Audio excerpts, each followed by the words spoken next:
সে বলল, চুপ থাক। আমি যখন তাকালাম দেখলাম সে আমার বুকের উপরে, পেটের উপরে, আমার পেটটা তখন অনেক বড় যেহেতু দুইটা বেবি, পেটের উপর দুইটা পা এরকম করা এবং আমার বুকের উপরে তার পুরো শরীর। তারপরে আমি বললাম, তুমি এটা কেন করছো?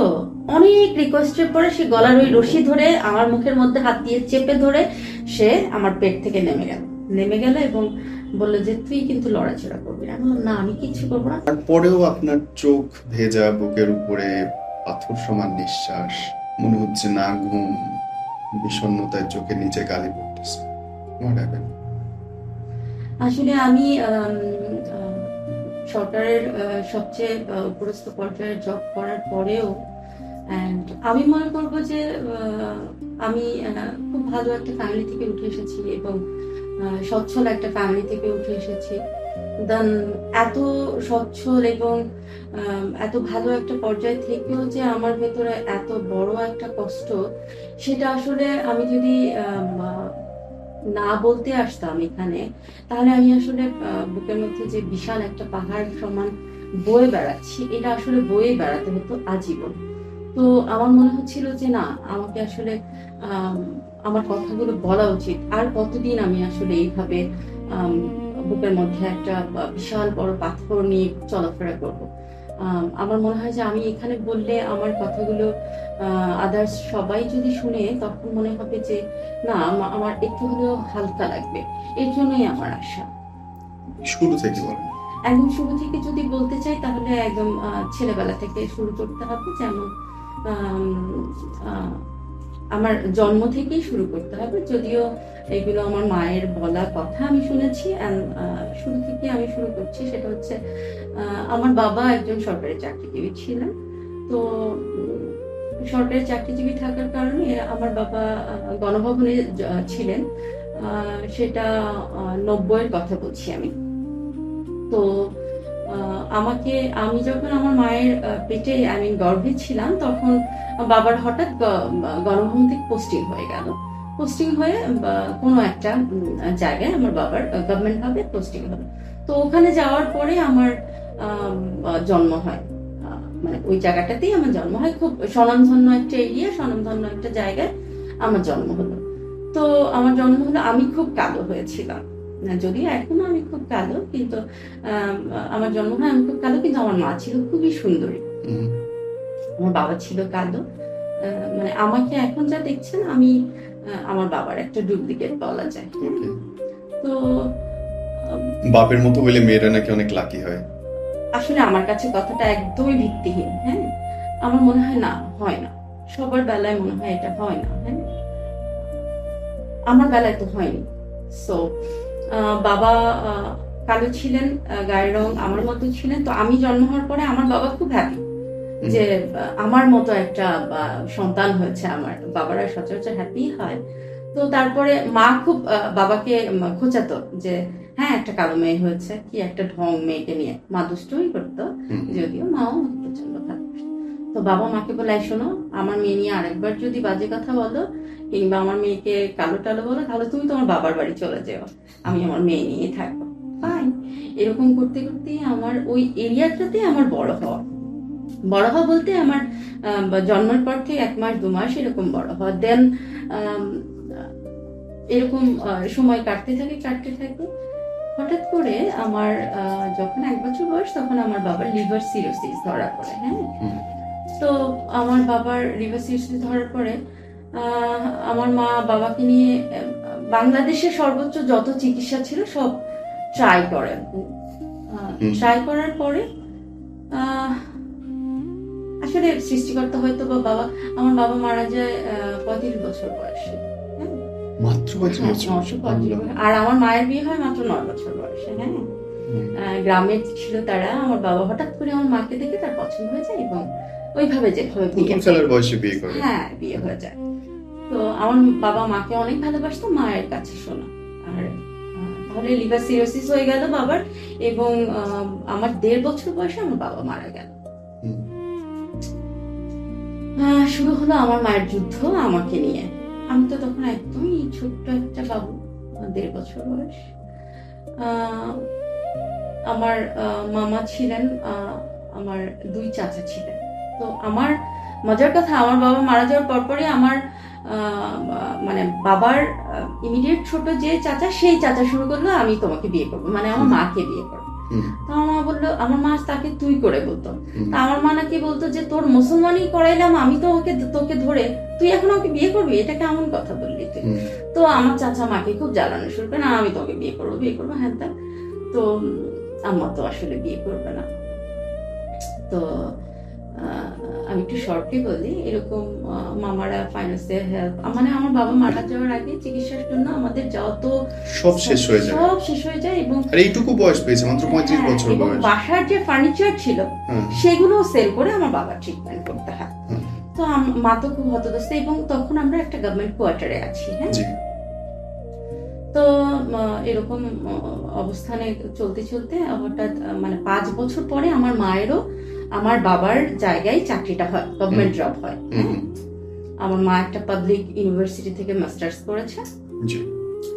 তো মানে আমার বাবা মায়ের অনেক বছরের সংসার বললে, আমি হওয়ার আগ পর্যন্ত তারা দুজন সুন্দর দুইটা বার্ড ছিলেন, এবং বাবা মাকে পড়াশোনা সব কিছু ইন্টারেস্ট করতেন, সবকিছু চলতেছিল। হ্যাঁ, তো 5 বছর পরে বাবার জায়গায় মায়ের জবটা হয় কারো একজনের সুপারিশের মাধ্যমে। হ্যাঁ, বাবার যে পরস্থ অফিসার ছিলেন সেই হয়তো সুপারিশ করলো যে উনি অসহায়, ওনার একটা বাচ্চা, ওনাকে এই জবটা আসলে ওনার দিতে হবে। তো মায়ের জব হয়। আমার তখন 6.5 বছর। তো তখন আমি শুনতে পাই, এর আগে তো আর আমি বুঝতে পারতাম না, তখন আমি শুনতে পাই যে আমার মামারা, আমার চাচারা, আমার ফুপিরা, এরা সেরা সবাই মাকে ফোর্স করতে থাকে যে তুমি আরেকটা বিয়ে করো। এবং মায়ের অনেক জায়গা থেকে প্রপোজ আসতে থাকে। হ্যাঁ, তো এরকম আমি শুনতে পাই যে মায়ের বিয়ে নিয়ে কথা হচ্ছে। তো হঠাৎ একদিন আমি শুনতে পাই যে মা হয়তো বা আমার খালামণি বা আমার মামাকে বলতেছিল যে দেখো, তোমরা তো আমাকে বিয়ের কথা বলো, কিন্তু আমি তো আসলে বিয়ে করবো না, কারণ আমি একজন হাজব্যান্ড পাবো, আমি একজন কাজলি তো তার বাপ পাবে না। হ্যাঁ, আমার বাচ্চাটা আসলে বাবা পাবে না। তো আমাকে তোমরা এই ব্যাপারটাতে আর বিরক্ত করো না, আমি আসলে বিয়েটা আর করছি না, আমি আমার মেয়েকে নিয়েই থাকবো। তারপরে আর কখনো আমি আমার কোনো রিলেটিভকে বলতে শুনি নাই যে বিয়ের কথা। চললো, আমাকে স্কুলে ভর্তি করলো, ওই গভর্নমেন্ট এরিয়াতে, গভর্নমেন্ট স্কুল। হ্যাঁ, ভর্তি করলো আমার স্কুল। আমি স্কুলে যেতাম একা, মানে এরিয়ার মধ্যেই তো স্কুলটা, quarter school, hospital, as usual যা কিছু সবকিছু একটা এরিয়ার মধ্যে। তো আমি স্কুলে যেতাম একা, স্কুল থেকে আসতাম একা।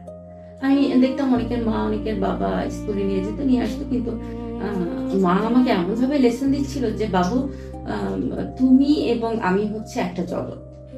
তো আমি জব করছি, তোমাকে অনেক কিছু বুঝতে হবে একা একা। যেমন আমি হয়তো বা তোমাকে স্কুলে দিয়ে আসতে পারবো না, স্কুল থেকে নিয়ে আসতে পারবো না, টিফিনে হয়তো বা তোমাকে যে খাবারটা দিয়ে আসতে পারবো না, কিন্তু তোমাকে বুঝতে হবে যে মা সবসময় তোমার সাথে আছে, তোমাকে যুদ্ধটা স্ট্রং বানানোর চেষ্টা করছে, তোমাকে যুদ্ধটা একা করতে হবে। এবং আমি ওইভাবে বুঝে গেলাম, এবং একদম ছোট্টবেলা থেকেই আমি রান্নার কাজটা ট্রাই করতাম আমার মায়ের সাথে। আমি খুব দেখতাম মা কিভাবে রান্না করে, আমি ওখানে যে দাঁড়ায় থাকতাম, এবং আস্তে আস্তে আমি রান্নাটা শিখে ফেললাম। আমার স্কুল, আমার বাসার রান্না, এবং আমি খুব পরিপাটি গোছানো একজন মানুষ হয়ে উঠতে শুরু করলাম। যেমন ঘরের সব গোছানো টিপটপ রাখা, মা খুব ইমপ্রেস হতো। এবং একদিন রান্না করলাম, মা দুপুর লাঞ্চে আসলো, এসে বললো যে চমৎকার হয়েছে রান্নাটা। আসলেই চমৎকার হয়েছিল, এবং আমিও ট্রাই করেছিলাম। তো এইভাবে চললাম আমার স্কুল, বড় হতে শুরু করলাম। তো এখন যদি আপনি আমাকে বলেন যে আপনার স্কুল লাইফের কোনো বন্ধু বান্ধবী, না, হয়নি ওভাবে।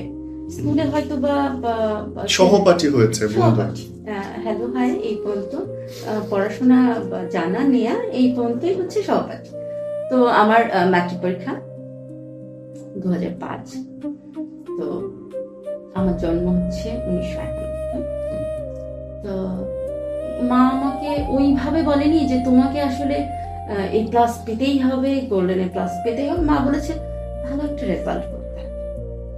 আমি ওইভাবে, আমার ব্যাকগ্রাউন্ড সায়েন্স ছিল, আমি ওইভাবে আসলে পড়াশোনাটা শুরু করি। And, আমার ম্যাট্রিক পরীক্ষা শেষ হয়েছে এবং আমার golden A plus. I am so happy. আমার টিচাররাও আমার কাছ থেকে চাচ্ছিল যে আমি গোল্ডেন এ প্লাসটাই পাবো, কিন্তু মা কেন যেন আশা করেনি। মা আশা করেছিল আমার মেয়েটা আসলে ভালো রেজাল্ট করলে ভালো একটা রেজাল্ট। ফাইন। তারপর আমাকে ক্যান পাবলিক কলেজে ভর্তি করা হলো একটা এরিয়াতে। তো প্রথম দিন কলেজে যে আমার মনে হলো যে আমি একটা জেলখানায় ঢুকে গেলাম। হ্যাঁ, ক্যান পাবলিক এত কড়া শাসন, এত মানে সবকিছু একদম টিপ টপ স্ট্রেট ফর। তো আমার মনে হতো যে ক্যান্টনমেন্ট, তখন এরিয়া থেকে বাইরে আমি বের হয়ে গেলাম, মানে কোয়ার্টারে আছি কিন্তু আমি এরিয়া থেকে বাইরে হয়ে আমাকে কলেজে যেতে হয় কলেজের গাড়িতে। তারপর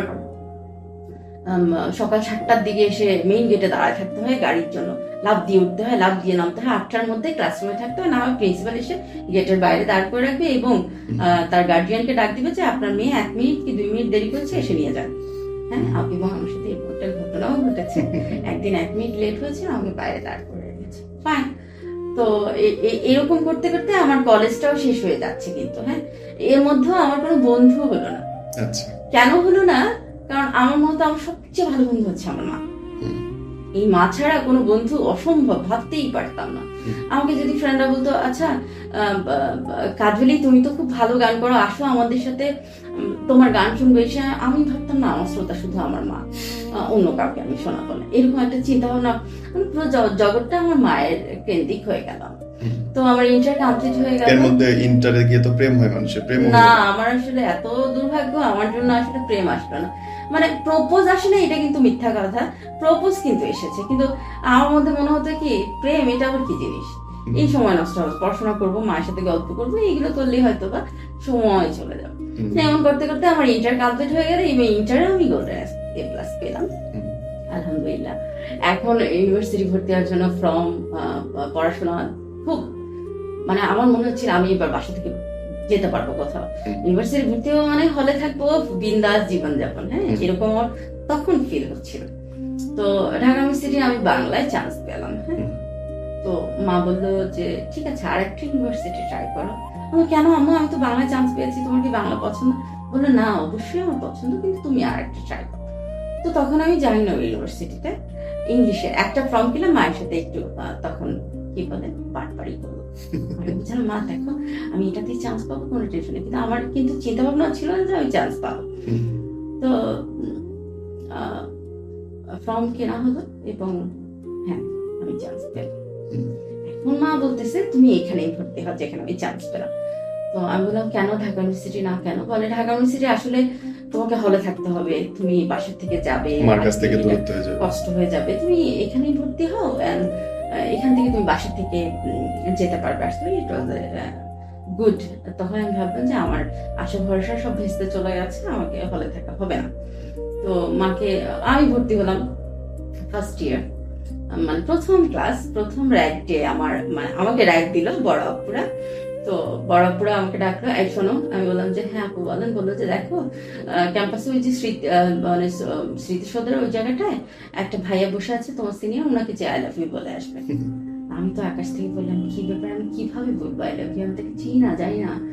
তো আমি কি করলাম, আমার ক্যাম্পাস পুরাটা 1 ঘন্টা ঘুরলাম পায়ে হেঁটে, ঘুরে পুরে আমি সেই শহীদ বেদিতে গিয়ে আমি বললাম যে আচ্ছা আপনি কি সেই ভাইয়া? বলে যে হ্যাঁ। তুমি কি কাজলি? আমি বললাম যে হ্যাঁ। দেখো তোমাকে যেটা বলতে বলেছি তোমাকে ওটা বলতে হবে না, আমি ওদের বলে দিচ্ছি তুমি বলেছো। আমি তো বহা বাচ্চা বেঁচে গেলাম এবং আমি এখান থেকে ভাগলাম। তারপর আমার ইউনিভার্সিটি শুরু হলো। I enjoy my university. আমি মানে ওই জীবনটা আমি এতভাবে উপলব্ধি করেছি, মনে হতো যে আমার কাছে এটাই মনে হয় স্বর্গ। হ্যাঁ, দ্বিতীয় আতুর ঘর বলে যাকে। কিন্তু বিকেল 4টা হলে মা গাড়ি নিয়ে যেয়ে গেটের সামনে, মানে এখন আমার ক্লাস শেষ, আমি যে একটু আড্ডা দিব, একটু গল্প করবো, কোনো প্ল্যান করবো বন্ধুদের সাথে, নো চান্স। চলো হ্যাঁ চলে যেতাম। তো মাঝে মধ্যে আমার ফ্রেন্ডরা আমাকে প্রশ্ন করতো আচ্ছা তোর মা কি খুব দাঁড়ছে, 4টা বাজে চলে আসে? না মা তো দাঁড়িয়ে না, মা তো আসলে অফিস থেকে আসে, তখন হচ্ছে মায়ের একা লাগে বাসায়, এর জন্য আমাকে নিয়ে যায়। এই ভুং ভাং বুঝিয়ে শেষ করতাম। মজার কথা হচ্ছে আমাকে আমার মা স্টাডি টুরেও যেতে দেয়। হ্যাঁ, সে একা যাবে, আমাকে যেতে দিবে না। Oh my God. তো ওটা বাদ দিলাম, গেলাম না। এরকম করতে করতে আমার অনার্স কমপ্লিট হয়ে গেল। ওই যে বড় ভাই যাকে ভালোবাসি বলতে বলেছিল, উনি করলো কি 1 বছর 1.5 বছরের মাথায় উনি আমাকে প্রপোজ করলো। হ্যাঁ ইন্টারেস্টিং, মানে যাকে র্যাক দেওয়ার কথা সে উল্টো হ্যাঁ ভালোবাসা দিয়ে বসলো। তো আমি খুব আহাম্মকের মতো বললাম, ভাইয়া আমি তো আসলে ভালোবাসাটার সাথে জড়াবো না, তো আপনাকে এমনি আমার ভালো লাগে, আপনি বড় ভাই বলে যেটা কোনো কথা, বড় ভাই তো বড় ভাইয়ের জায়গায়, প্রেমিক প্রেমিকের জায়গায়। আমি ভাই আমি একটু ভেবে দেখবো। হ্যাঁ, তো ওনাকে এরকম চাংপং দিয়ে রাখলাম। আর আমাদের যে ব্যাচটা ছিল, আমরা ছিলাম খুবই দুষ্ট প্রকৃতির ব্যাচ, এবং আমাদের দেখলে আমাদের ইউনিভার্সিটি এরা বলতো যে ওই যে আসতেছে। আমাদের একটা গ্রুপ ছিল, হ্যাঁ, খুব দুষ্ট। আর তখন আমি সবাইকে গান শোনাতাম, তখন আমার গান শোনাতে ভালো লাগতো, এবং আমার শ্রোতা ছিল অনেক, মানে আমার ব্যাচমেট যারা ভাইয়েরাও। আমাদের মুক্ত মঞ্চেও আমি মাঝে মাঝে প্রোগ্রাম করতাম, নাচ গান আবৃত্তি, এই চললো। অনার্স শেষ, এবার মাস্টার্স তো শেষ হয়ে যাচ্ছে, কিন্তু দুর্ভাগ্যবশত আমার প্রেম আসলো না। প্রপোজ পেলাম, অনেক অনেক প্রপোজ পেলাম, নিজেরা ডোবা হলো না। হ্যাঁ, জুনিয়ররাও প্রপোজ করলো আমাকে শেষমেশ, কিন্তু আসলে হলো না। ওই যে বড় ভাই উনি শেষমেশ কানাডায় চলে গেল, এবং উনি এখন পর্যন্ত কানাডায় আছে এবং এখনো বিয়ে করেন। উনি এখনো আমাকে মাঝে মধ্যে নক দেয় যে তুমি যদি আসলেই আমাকে ফিল করো, আমাকে একবার নক দিও। আমার আসলে ওনাকে কখনোই নক দেওয়া হয়নি। প্লেটোনিক লাভ পুরা হতে পারে। তো আমার কিন্তু মাস্টার্স শেষ হয়ে গেল, এর মধ্যে আমি আমার মা খুব ভালো আছি, আমাদের একটা জগৎ, আমরা খুব ভালো আছি। তো এখন আমি মাকে বললাম, মা মাস্টার্স তো কমপ্লিট হয়ে গেছে, এখন আমি আজাইরা বসে থাকি, কি করব? আমি একটা ইউনিভার্সিটিতে শিক্ষক হিসেবে জয়েন করি। মা বললো কাছাকাছি, মা আমাকে সিলেক্ট করে দিল কাছাকাছি কোথায় জয়েন করা যায়। শেষমেশ আমি সিটি ইউনিভার্সিটিতে কয়েকটা মাস শুধুমাত্র ইংলিশের লিটারেচার ছিলাম। আমার স্টুডেন্টরা যদি, এবং ব্রিটিশ ইন্টারন্যাশনাল স্কুলেও আমি কয়েকদিন ক্লাস নিয়েছিলাম, মানে আমার স্টুডেন্টরা আমাকে এত বেশি ভালোবাসতো, আমার কেন যেন মনে হতো ওদের ক্লাসে গেলে ওরা শুধু হা করে আমাকেই দেখতো, এবং এত সুন্দর করে আমার লিসন গুলো নিত, এবং পরের দিন তারা কমপ্লিট করে নিয়ে আসতো সবকিছু, মানে মিস। হ্যাঁ, এবং মনে করতো যে মিস যদি আজকে পড়া না পাই কালকে কথা বলবে না, শুধুমাত্র কথা বলবে না এই ভয়ে কিন্তু তারা পড়াটা করে নিয়ে আসতো। এবং নট অনলি মারধর, তারা ভাবতো যে মিস কথা বলতে। ফাইন, আমার সিটি ইউনিভার্সিটি শেষ হয়ে গেল। কেন শেষ হয়ে গেল? আম্মু বলে বিসিএস এর জন্য ট্রাই কর। ঠিক আছে, আম্মু যা বললো তাই ট্রাই করলাম, এবং ফার্স্ট চান্সেই আমার হয়ে গেল। শুরু হলো চাকরি জীবন। প্রথম পোস্টিং কক্সবাজার। এবার কি হবে? এবার মাকে রেখে আমি যাব, মা আমাকে রেখে থাকবে, এই দোটানার মধ্যে আমি তো খুব কান্নাকাটি। তো মা বললো, বাবু শোনো, তুমি যাও, আমি প্রত্যেক বৃহস্পতিবার রাতে চলে যাবো, বিকেলবেলা চলে যাবো। ওই যে এটা মনে পড়লো কি, নতুন বিয়ে করলে জামাই যদি গ্রামে, মানে বউ গ্রামে থাকে, জামাই থাকে ঢাকা শহরে, বৃহস্পতিবারে অফিস শেষ করে আসে, শনিবারে এরকম কাণ্ড হয়ে গেল। দেন মা আসলে কিন্তু চলে যেত বৃহস্পতিবার বিকালে ফ্লাইটে, উনি চলে যেত। এবং আমি চাকরি অবস্থায় প্রতিদিন কক্সবাজার থেকে 1 ঘন্টা মাকে ফোন করে কান্নাকাটি করতাম। আমার ভালো লাগতেছে না, আমার কিছুতেই ভালো লাগে না, চাকরি করব না, এটা সেটা, আমাকে বিয়ে দিয়ে দাও মা, আমি চাকরি করব না। মা বলতো যে হ্যাঁ বিয়ের বয়স হয়েছে ঠিক আছে, কিন্তু চাকরিটা এনজয় করো, আমি চাকরি করবো না। তো এরকম করতে করতে মা বৃহস্পতিবার একদম রান্না টান্না করে বাটি টাটি ভরে নিয়ে চলে যেত, এন্ড মা আমি খুব মজা করতাম। তো মা আবার রবিবার সকালে ফ্লাইটে চলে আসতো, কারণ ওনার তো অফিস ছিল। এরকম করে করে আমাদের দিন যাচ্ছে। প্রেম তখনও আসে নাই? না, প্রেম আসার কোনো চান্স নাই। তখন মনে হচ্ছে কপালটা খারাপ হওয়া শুরু করলো কবে থেকে? হ্যাঁ বলছি তো, আসছে তো, প্রেম আসে না। কারণ একটা কথা কি, আমি মনে করি যে প্রেম আসতে হলে বোকা হইতে হয় না, বোকা তো হতে হবেই। তারপরে হচ্ছে প্রথম দেখাতেই একটা মানুষকে ভালো লাগতে হবে। আমার থিওরিটা এরকম ছিল যে একটা মানুষের প্রথম দেখাতেই আমার উইকনেস কাজ করবে, এবং তাকেই ভালোবাসতে হবে, সে আমাকে ভালোবাসুক না বাসুক, তাকে আমার ভালোবাসতেই হবে, এরকম একটা থিওরি ছিল আমার মধ্যে। হ্যাঁ, তো এরকম করতে করতে করোনা চলে আসলো। হ্যাঁ, প্রথম দেখাই ভালো লাগতো, আমি প্ল্যান মানে বোঝার চেষ্টা করতেছি ব্যাপারটা। প্রথম একটা ক্রাশ খেতে হবে, যে আজকাল তো ছেলেমেয়েরা বলে না ক্রাশ খেয়েছি, হ্যান ত্যান হবে, খুব খায়। হ্যাঁ ওরকম খেতে হবে। হ্যাঁ তো 2018 সাল চলে আসলো, আমি 16 নভেম্বরে জয়েন করেছি। হুম। তো 18 সাল চলে গেল, আমি কক্স, তারপরে আমার অন্য কোথাও পোস্টিং হয়ে গেল। তখনও মা এরকম চলে যেত, রান্নাবান্না করে এরকম আমাদের জীবনযাপন চলতেছে। তো 18 সালে আমি যখন কক্সে ছিলাম, তখন ডিসির সাথে আমার একটু ঝামেলা হয়। ডিসি একটু ট্রেন নিবেদন করতে চেয়েছিল। হ্যাঁ তো যথাযথ কারণবশতই আমার সাথে তার প্রেমটা হলো। কারণ আমার মনে হতো যে এরকম বুইড়া খাটাসের সাথে আমি প্রেম করবো। I love you boss, I love your wording.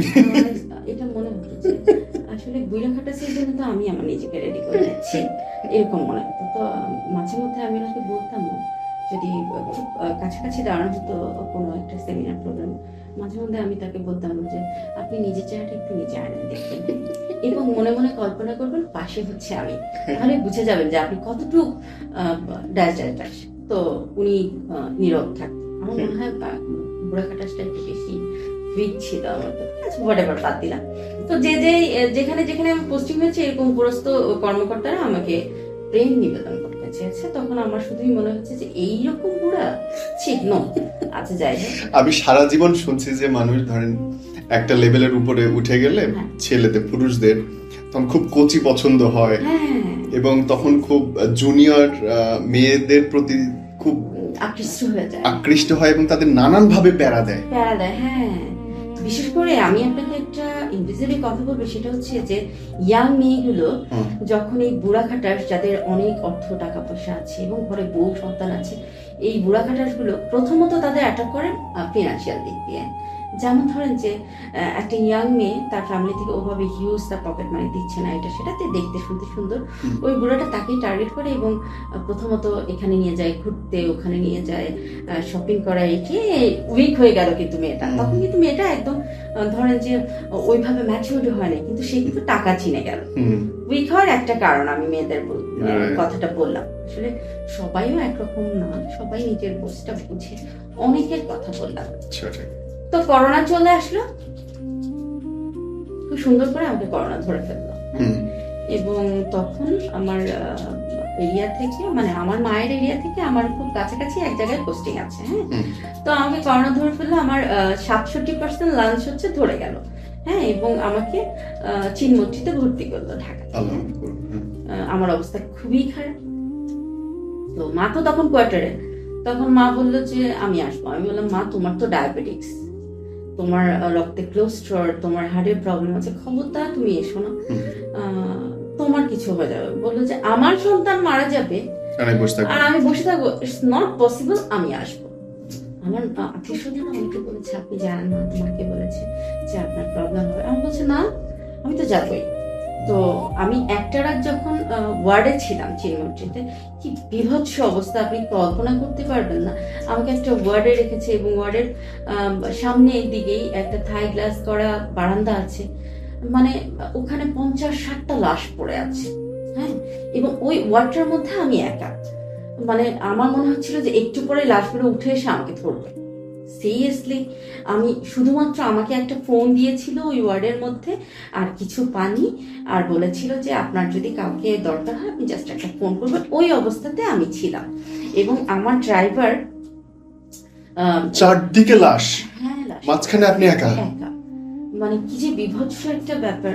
তো আমি আমার মাকে ফোন করে বলতেছিলাম, মা দেখো এরকম পাশে তো এরকম লাশ, আমি কি করবো? তো আমার মা আবার মহিলা মানুষ মারা গেলে যে এরিয়াতে ছিল, আমার মা কিন্তু গোসল করাতেন। হ্যাঁ মায়ের তো খুব সাহস, মা বললো যে বাবা তোমার কিছু হবে না, লাশ কিন্তু উঠে আসে না, তুমি দোয়া নিস। আমি তো টাকা আশ করে পড়ে যেতাম, যদি এক রাত থাকতে দিলে পারতাম না। আমি পুরোটা রাত ছিলাম, তো আমি দোয়া নিস পড়তেছিলাম এবং যতই ট্রাই করি যে আমি তাকাবো না, ততই বারবার আমার চোখ ওখানেই যায় যে কখন যেন সাদা কাপড়টা উঠে আসে। হ্যাঁ কি একটা বিভৎস রাত। তারপর বাতাস যদি উঠতো মারাত্মক, কাপড় ওটা দেখলি তো আমি। হ্যাঁ তারপর কি হলো, পরের দিন সকালবেলা আমাকে কেবিনে দিল এবং আম্মা আসলো। আম্মার সেবা যত্নে আমি সুস্থ হয়ে গেলাম, এবং আমাকে 7 দিনের পরে বাসায় নিয়ে আসলো, মায়ের কোয়ার্টারে নিয়ে আসলো, এবং আমি সুস্থ ভালো হয়ে গেলাম। তো এরকম তারপরে আবার জবে জয়েন করলাম। তখন তো আমাদের খুব র্যান্ডম ডিউটি, দরকার হলে মরে যাও কিন্তু তারপর ডিউটি করতে হবে। তো ডিউটি করতে করতে আবার আমাকে 6 মাস পরে করোনা ধরলো। তখন আমি মনে মনে চিন্তা করলাম, আই ক্যান ফিল দ্যাট যে আমার আবার করোনা হয়েছে। আমি মনে মনে চিন্তা করলাম এবার করোনা আসুক আর করোনার আব্বা আম্মা 14 গোষ্ঠী আসুক, আমি কাউকেই বুঝতে দিব না যে আমার করোনা হয়েছে। শেষ। মাকেও বুঝতে দিলাম না আমার খুব জ্বর। মা ফোন করে, আমি খুব স্ট্রংলি কথা বলার ট্রাই করি। মা বলে তোমার কি শরীর খারাপ? আমি বলছি না, আমি তো মোটেও শরীর খারাপ, আমি খুব ভালো আছি। মা বলে না তুমি ভালো নেই, সে তো বুঝে। তো যাই হোক, মাকে আসলে বললাম না যে আমার শরীর খারাপ, হ্যান ত্যান, তো চলে গেল। তো শেষমেশ আমার মা যেখানে এরিয়াতে সেইখানে আমার পোস্টিং হলো। হ্যাঁ, এখন আমি কাছাকাছি, আমি একটা ছোট ফ্ল্যাট নিলাম ওখানে, এবং ওখানে আমি থাকা শুরু করলাম। আমি কোয়ার্টারে থাকবো না। তো মা বললো যে আমার সাথে থাকতে তোমার সমস্যা? আমি বললাম মা শোনো, তুমি এখন আমার বাসায় এসে থাকবা, হ্যাঁ, আমি আর তোমার বাসায় যেয়ে থাকবো না, আমি তো বেড়াতে যাবো। বলে তুমি বেড়াতে কার বাসায় আসবে? হচ্ছে তোমার বাসায়। বাসাটা কার? আমার বাসাটা তো সরকারের। ঢং বেড়ে গেছে, খুব ঢং বেড়ে গেছে। মানে হাতি 5 পা হয় না, আমার তখন 10 পা হয়েছিল। হ্যাঁ, তো দেখলাম কি আমার আর যাওয়া লাগে না, মাই অফিস করে বিকেলবেলা আমার বাসায় চলে আসে। এরকম মা, আমি আমার সকালের চায়ের আড্ডায় মা, বিকেলের চায়ের আড্ডায় মা, মা মা মা সব মা। আমার খুব সুন্দর গান, সেই আগের কালের গানগুলো, মানে আমায় এত রাতে কেন ডাক দিলি, এই গানটা খুব গাইতো মা। তো আমি মাকে বলতো মা বাবাকে মিস করতেছি, তখন সে অন্যদিকে ফিরে হাসতো আমার দিকে, সে আব্বুকে মিস করতো। তো আমরা কোথায় ছিলাম? 2020। হ্যাঁ, 2020 চলে আসলো এবং খুব ভালো আছি। আম্মাকে যথাযথ ট্রিটমেন্ট করতেছি, তার ডায়াবেটিস সবকিছু চেক আপ সবকিছু এবার আমি দেখতেছি। এবার আমি তার মা হয়ে গেছি, সে আমার মেয়ে হয়ে গেছে। একটা ব্যাপার স্যাপার। মা তখন খুব বলতো যে কি আমার ডাবল পার্ট ইউজ করতেছো তুমি? হ্যাঁ, এবার থেকে তোমাকে তো আমিই দেখবো। তুমি জানো তুমি তো ওষুধ খাও না, তুমি হচ্ছে গিয়ে ওষুধ ফেলে দাও, এখন থেকে ওষুধ আমি খাও। এরকম রাতে মানে আমার বাসার থেকে তখন মা অফিস করা শুরু করলো। তারপর 2021 কোরবানি, মা তখন খুব অসুস্থ হয়ে গেল হঠাৎ করে, তার ইমিউনি ইনফেকশনটা অনেক বেড়ে গেল। হ্যাঁ, তো আমি তো সাভারের যত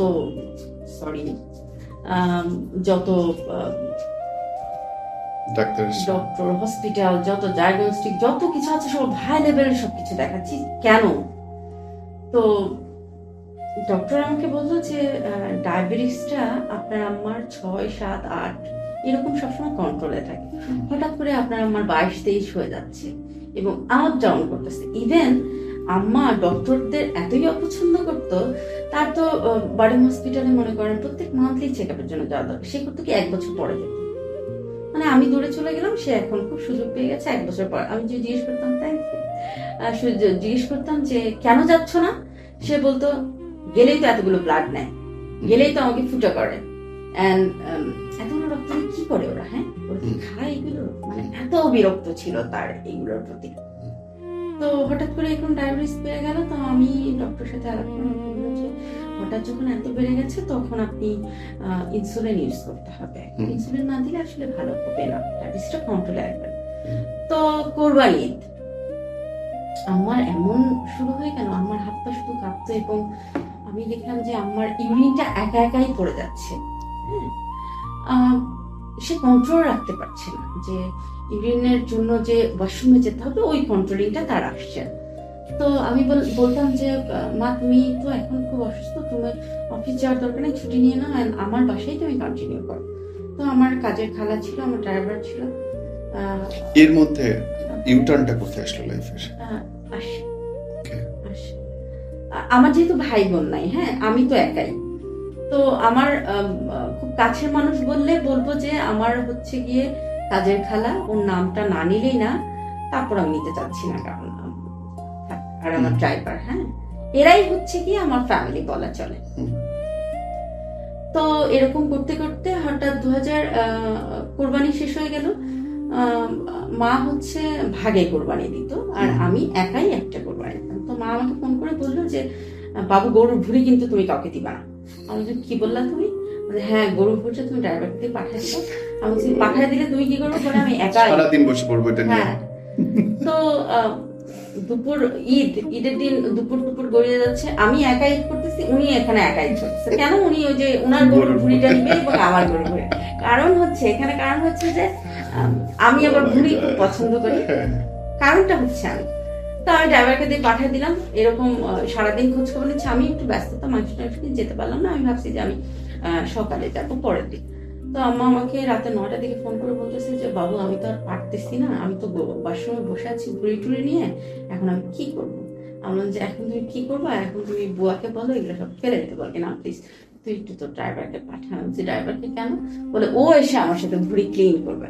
তো আমি আমার ড্রাইভারকে ফোন করলাম, ড্রাইভার খুব অনুগত, সে বললো যে ম্যাডাম আমি এখনই যাচ্ছি। তো সে আর আম্মা রাতের 1টা পর্যন্ত ভুঁড়ি পরিষ্কার করে প্যাকেট করে। এই জিনিসটা আমি আমার মারেও কোনোদিন বুঝাইতে পারিনি যে ভুঁড়ি ভাই 450 টাকা কেজি কিনতে পাওয়া যায়। হ্যাঁ, সারাদিন কষ্ট করার দরকারটা কি? কারণটা হচ্ছে বাজারে যে ভুঁড়িটা পাওয়া যায় সেটা কিন্তু চুন এবং সোডা দিয়ে পরিষ্কার করা, টেস্ট আর পাওয়া যায় না। কিন্তু আমাদের মায়েরা যেভাবে পরিষ্কার করে, ও মাই গড, এটা তো অমৃত একটা স্বাদ। হ্যাঁ, তো ভুঁড়ি প্যাকেট করে রেখে দিল। হঠাৎ করে আমি পরের দিন সকালে গেলাম, দেখলাম যে মায়ের চোখ টোক লাল হয়ে আছে। এবং আমি বললাম যে মা তোমার শরীরটা খুব খারাপ লাগছে? বললো যে একটু হয়তো খারাপ লাগছে আমার। চলো বাসায় চলো, আমার বাসায় নিয়ে আসলাম। তো আমার বাসায় থাকলো। হঠাৎ করে আমার বাসায় চেক আপ টেকআপ সব হচ্ছে। হঠাৎ করে আমি পপুলার ডায়াগনোস্টিক নিয়ে গেলাম মাকে, যে মায়ের সব টেস্টগুলো আবার করালাম এবং দেখলাম যে কিডনির পয়েন্টটা একটু বেশি আছে। তো ডক্টরকে আমি জিজ্ঞেস করলাম, ডক্টর বললো যে আমার পার্সোনাল ডক্টর, আমি মায়ের। তো বললো যে ম্যাডাম আসলে কোনো প্রবলেম নাই, যা পয়েন্ট আছে ওষুধে রিকভার হয়ে যাবে। ডক্টরকে বিশ্বাস করবো না তো কাকে বিশ্বাস করবো? আমি তো আর ডক্টর না, আমি তো আর বুঝবো না যে ওষুধ দিলে হবে নাকি হসপিটালাইজড করতে হবে নাকি আমি কিছুই বুঝবো না। তো আমি ওভাবে ওষুধ দিলাম। তো আম্মা আমি আমাদের দেশের বাইরে একটা প্ল্যান করলাম যে একটু ঘুরতে যাবো দুবাইতে। আমি প্রচন্ড ঘুরে বেড়াই, প্রচন্ড ট্রাভেল প্রিয় মানুষ আমি। এমন আছে মাকে নিয়ে সারাদিন অফিস করছে, বৃহস্পতিবার চাটি পাটি গোল করে ড্রাইভার নিয়ে চলে গেছি কক্সবাজার। তো মা বললো কি বাবু আর কখনো কোরাল মাছ এনো না। আমি বললাম কেন? বলে কি ভালো লাগে না। তো কেন? আমি শপিং এ চলে গেলাম ড্রাইভারকে নিয়ে। তো মা সুস্থ, একদম পরিপূর্ণ সুস্থ। আমি শপিং টপিং করে সন্ধ্যার পরে আসলাম। আমি দেখলাম যে আমার মেইন ডোর থেকে আমি দরজা খুলে ভিতরে ঢুকতেছি, দেখলাম মায়ের একটা কি চেয়ার আছে অনেক সুন্দর, ওই চেয়ারে মা বসে আছে। আমাকে দেখি আবার উকি দিয়ে দেখলো যে তার মেয়ে এসছে, হাতে অনেক ব্যাগ ট্যাগ, ড্রাইভার সব ব্যাগ ঢুকাচ্ছে। তো আমি মাকে 2টা 3 পিস দিলাম, সেটা আমি ইয়েলো থেকে নিয়েছিলাম। তো মা 3 পিস গুলো দেখে বললো, সে কিন্তু এমনি 3 পিস ম্যাক্সির কথা বললেই রেগে উঠতো এবং আমাকে যা ইচ্ছা তাই বলতো। আমাকে আলট্রা মডার্ন হাবি যাবি এগুলো বলতো। সে সোজা কথা শাড়ি পরা না। তো 3 পিস গুলো দেখে সে আমাকে বললো 3 পিস গুলো অনেক সুন্দর। হঠাৎ তার মুখ ছেড়েছে এবং সে আমার সামনে ট্রাই করে দেখতেছিল যে এগুলোই সে এখন থেকে পরে অফিস করবে এবং সে এগুলো পরে ট্রাভেলটাই যাবে। ফাইন, অনেক কথা। সেদিন আমরা এত কথা বলতেছি, আমি মাকে ইনসুলিন দিলাম, আমি মাকে ওষুধ খাওয়ালাম, রাতে রুটি। সেদিন আর রুটি খেলো না, সাথে ওটস খেলো আর ঘুমের ওষুধ সব দিয়ে ঘুমের ওষুধ খাওয়া 10 মিনিটের মাথায় মা বিছানা চলে যায়। সেদিন 11টা 11:30 বাজে। মা যে কত গল্প করতেছে আমার সাথে, আমি একটু রাগ হয়ে বললাম যে মা তোকে ঘুমের ওষুধ খাইয়েছি, আধা ঘন্টা হয়ে গেছে, তুমি এখনো ঘুমাতে যাও না, কি সমস্যা কি তোমার? আরে ঘুমাইলেই তো ঘুমায় যাবো, এত ঘুম করিস কেন? আমার যেন কেমন লাগলো কথাটা। এরকম কথা তো কখনো বলে না, ঘুমাইলে ঘুমায় যাব। তো এরকম করতে করতে 12টায় তাকে আমি তার বিছানায় দিয়ে আসলাম। এবং আমার অভ্যাস ছিল রাতের বেলা 2-3 বার আমার মাকে তার রুমে যেয়ে দেখা যে সে ঠিকঠাক আছে কিনা, তার কোলবালিশটা পড়ে গেল কিনা, সে ঠিক আছে কিনা, মশারিতে হাত লাগলো কিনা। মানে ছোট বাচ্চাদের যেভাবে টেক কেয়ার করে ঠিক ওইভাবে মায়ের টেক কেয়ারটা আমি করতাম। ঠিক আছে, শুতে গেল, আমিও শুইলাম আমার রুমেই। এন্ড আমার রুম থেকে মায়ের রুমটা শ্যাডোটা দেখা যায়, চিনভাইটের শ্যাডোটা দেখা যায়। এবং আমি সেদিন শুয়েছি, আমার একটু ঘুম আসে না এবং আমার চোখটাও বন্ধ হয় না। মানে মানুষের ঘুম না আসলেও চোখ বন্ধ করে থাকে না, আমার সেদিন চোখও বন্ধ হয় না। হঠাৎ করে আমি 2টা 2:30টার দিকে দেখি মায়ের রুমের লাইট অন করা। আমি খুব দ্রুত উঠে গেলাম, যে কি ব্যাপার, যে দেখি মা বসে আছে। আমি বলছি কি হয়েছে তোমার? বলতে বাবা মনে হয় গ্যাস কম হয়েছে, আমার না ভালো লাগতেছে। আমার না, তুই গ্যাস্ট্রিক ওষুধ তো তোমাকে আমি রাতে দিয়েছিলাম, তারপরে গ্যাস কম হলো, তো আমি একটা অ্যান্টাসিড ট্যাবলেট দিলাম, যেটা চাবায় বা চুষে খাও। তো খেলে বললো যে আচ্ছা যাও তুমি শুয়ে পড়ো, আমি এখন ঠিক আছে। কিন্তু কেমন যেন মায়ের সেই মানে মায়ের চুলগুলো ছিল একদম হাঁটু থেকে নিচে, এত লম্বা চুল ছিল তার ঘন। সেদিন চুলগুলো ছাড়া, কোনো চুলগুলো ছাড়া থাকবে না, করবে কেমন যেন একটা মায়ের অবয়টা লাগছিল আমার কাছে। মাকে কেমন যেন লাগছে। ঠিক আছে, মাকে শুয়ে দিয়ে আবার আসলাম, আবার ঠিক ফজর নামাজ আবার দেখি লাইট, আবার আমি উঠে গেছি। আমি তো সারা রাত ঘুমাইনি। দেখি মা নামাজের সেজদা দিচ্ছে, উনি বসে নামাজ পড়ে তো, নামাজের সেজদা দিচ্ছে, নামাজ টামাজ পড়াচ্ছে। বললো বাবা ওনার শীত লাগছে। শীত লাগতেছে, তাহলে কাঁথা গায়ে দিয়ে দিলাম, প্যান্ট অফ করে দাও। লাইট, বললো লাইটটা অন থাক। মা তুমি তো কখনো লাইট অন করে ঘুমাও না, আজকে লাইট অন কেন করবো? তো আমি আর রুমে গেলাম না, আমি মায়ের পাশে মায়ের রুমেই শুয়ে আছি। দেখলাম মা বড় বড় নিঃশ্বাস নিচ্ছে, কেমন যেন অস্থিরতা করতেছে। ফাইন, 7টা সাড়ে 7টার দিকে আমি নিজেই উঠে মায়ের ডায়াবেটিসটা চেক করতে, ডায়াবেটিসটা চেক করার সময় দেখলাম একদম কমে গেছে, 4 হয়ে গেছে ডায়াবেটিস।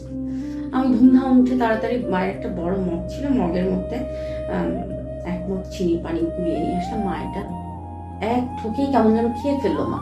আমার মনে হয় মা মনে হয় কত মাস পানি খায় না, এমন ভাবে পানিটা খেয়ে ফেললো।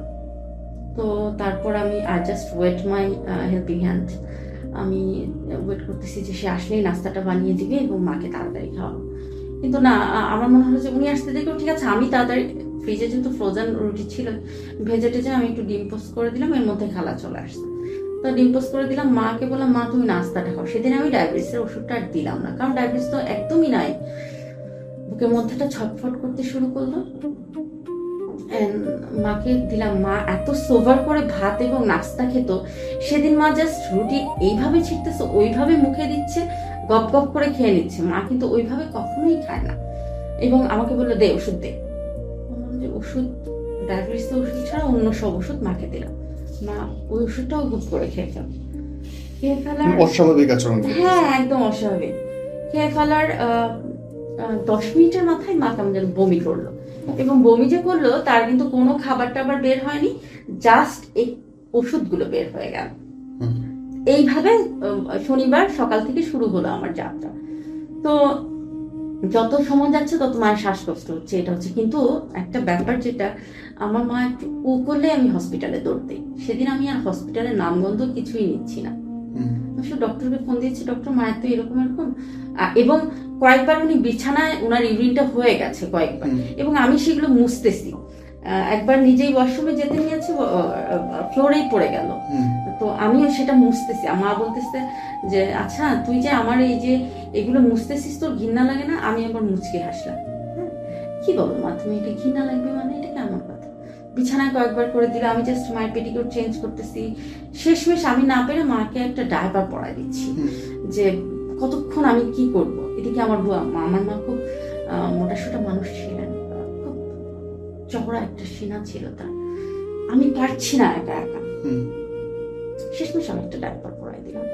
তো দুপুর 12:30টার দিকে আমার ছোট খালামণি আসলো, এসে বললো যে আচ্ছা তুই এখনো হসপিটালে নিলি না, কি সমস্যা কি তো?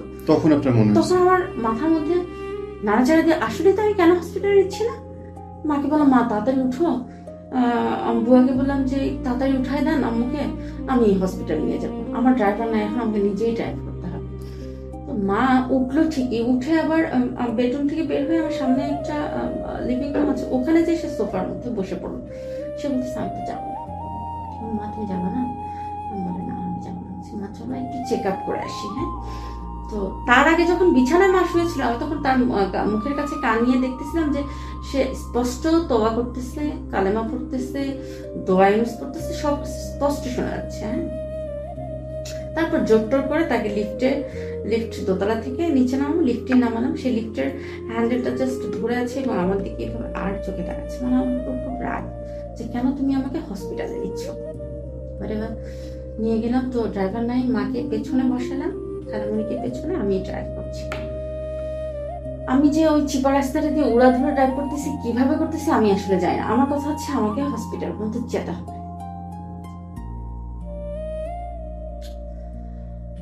তো সামনের পেছনের সিট থেকে মা আমার সামনের সিটটা ধরে আমাকে বারবার লুকিং গ্লাস দিয়ে দেখতেছে। আমি আবার সামনের গ্লাস থেকে পেছনে মাকে দেখতেছি এবং দেখতেছি মায়ের খুব শ্বাসকষ্ট হচ্ছে। তো আমি সামনের দিকে খুব চিৎকার করে বললাম, মা তুমি কিন্তু চোখ বন্ধ করবা না, আমি কিন্তু হসপিটালে যাচ্ছি, না যাওয়া পর্যন্ত তুমি কিন্তু চোখ বন্ধ করবা না। আমার মা বলতেছে, আমার মা কোনো কথা বলতেছে না, আমাকেই শুধু দেখতেছে সে গাড়িতে। তো আমি হসপিটালের সামনে চলে আসলাম এবং হুইলচেয়ার দিয়ে মাকে ইমার্জেন্সিতে নিয়ে গেল। এখন হসপিটাল যেটা আমাদের এরিয়াতে অনেক নামি দামি বড় একটা হসপিটাল, সেখানে সবাই আমাকে দেখে চিনতে পারলো যে ম্যাডাম এবং ম্যাডামের মা। তারা খুব তোড়জোড়, মানে উপরস্থ কেউ থাকলে যেরকম চামচামি এক কথায় বলে ওরকম চামচামি শুরু হয়ে গেল। ইমার্জেন্সিতে নিয়ে গেল, সবকিছু এদিকে ডক্টর ওদিকে ডক্টর, সবাই চেক আপ অ্যাজ ইউজুয়াল সবকিছু। আমাকে কিছুই বলতেছে না, আমি তো মায়ের পাশে আছি। সাথে সাথে কেন লাগলো, কি করলো না করলো, মাকে সিসিইউতে নিয়ে গেল সাথে সাথে। তো সিসিইউতে নিয়ে যাওয়ার আগে মা শুধু আমাকে শেষ কথা তার আমাকে একটা কথাই বললো যে আমি কিন্তু আছি তোমার পাশে। তো আমি মাকে বললাম, হ্যাঁ তুমি তো আছোই আমার পাশে, এতটুকু তার শেষ কথা। হ্যাঁ, সে তাকে সিসিইউতে নিয়ে গেল। আমিও সিসিইউর ভিতরে, সিসিইউতে সহজে কাউকে ঢুকতে দেয় না, কারণ আর আমাকে কিন্তু বের করতে পারছিল না। একটা সেকেন্ডের জন্য আমি আমার মায়ের পাশ থেকে লড়ছিলাম। তো সিসিইউতে বড় একজন ডক্টর, যাকে বলি আমরা প্রফেসর, উনি আসলে এবং আমাকে বললেন যে আপনার মায়ের মেবি লাইফ সাপোর্ট দরকার হবে। তাকে বললাম যে কেন, আমার মায়ের কি হচ্ছে? বললো যে ম্যাম আপনার মায়ের আরো 3 ঘন্টা আগে হার্ট ফেল হয়েছে। তো আমি বললাম যে এখন কি হবে? বললো যে অবশ্যই লাইফ সাপোর্ট দেওয়া থাকবে এবং আমরা ট্রাই করছি। তো এর মধ্যে আমি তো আছি মায়ের বেডের পাশে এবং আমার বারবার মনে হচ্ছিল যে পৃথিবীটা শেষ হয়ে যাচ্ছে, পৃথিবীটা ধ্বংস হয়ে যাচ্ছে। শুধুমাত্র আমার পৃথিবী।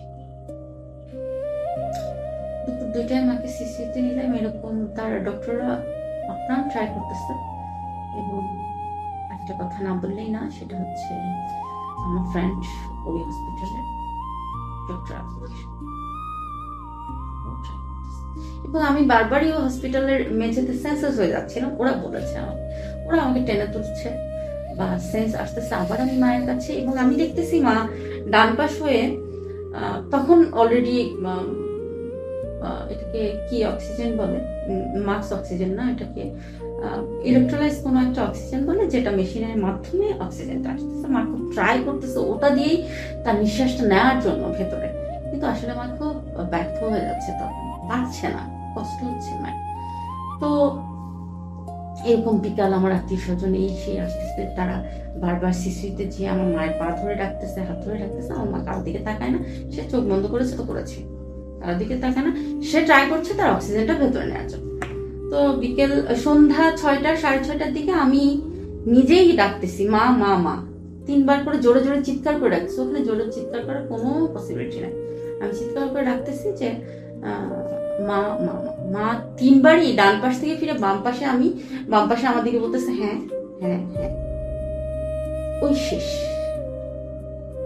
গলার চেইনটা মায়ের কানের দুলটা খোলার সময় মা আরেকবার আমার দিকে তাকিয়েছে। মার চেইন এবং জিনিসের কানে জিনিসে কেউ হাত দিতে পারতো না, উনি তখন তাকিয়েছে।